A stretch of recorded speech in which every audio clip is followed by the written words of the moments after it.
زندگی میں جو بھی کرنا ہے اللہ کے بھروسے اور اپنے دم پر کیجیے، لوگوں کے بھروسے پر نہیں، کیونکہ لوگ کندھوں پر تبھی اٹھاتے ہیں جب مٹی میں ملا نہ ہو۔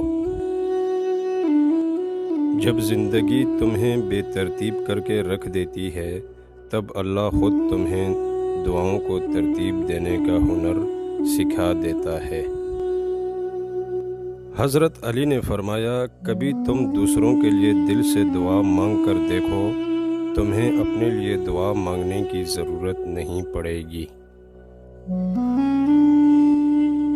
آپ اپنی زندگی سے بھلے خوش نہ ہوں، پر کچھ لوگ ایسے بھی ہیں جو آپ جیسی زندگی جینے کے لیے ترستے ہیں۔ محبت کبھی خاص لوگوں سے نہیں ہوتی، جن سے ہوتی ہے وہی خاص بن جاتے ہیں۔ ہمیں اسی سے ڈرنا چاہیے جس کے ہاتھ میں ہماری تقدیر کا قلم ہے۔ ہماری تقدیر کا قلم لوگوں کے نہیں، اللہ کے ہاتھ میں ہے۔ دکھ سکھ زندگی کا حصہ ہیں، آپ کتنے بھی دولت مند شہریت یافتہ بن جائیں، پھر بھی آپ کی زندگی میں مسائل رہیں گے۔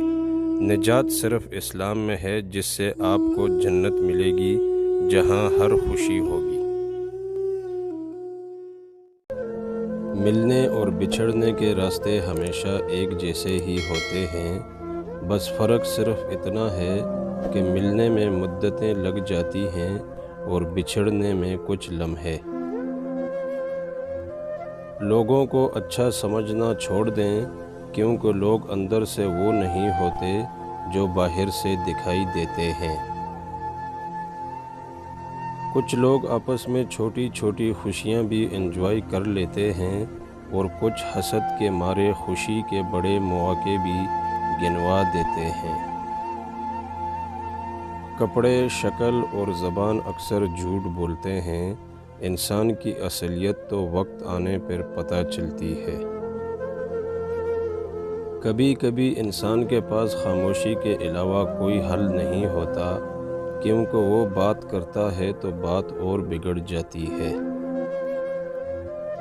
آپ کی خودداری اور عزت نفس پر لگنے والی چوٹ سب سے گہری چوٹ ہوتی ہے، اور اس کی تکلیف بھی سب سے زیادہ ہوتی ہے۔ ہماری عزت اور ذلت کی بنیاد روپیہ پیسہ نہیں، بلکہ ہمارے اعمال ہیں۔ اگر تعلق نبھانا ہے تو اچھائی بیان کرتے رہو، اگر تعلق ختم کرنا ہے تو سچائی بیان کرتے رہو۔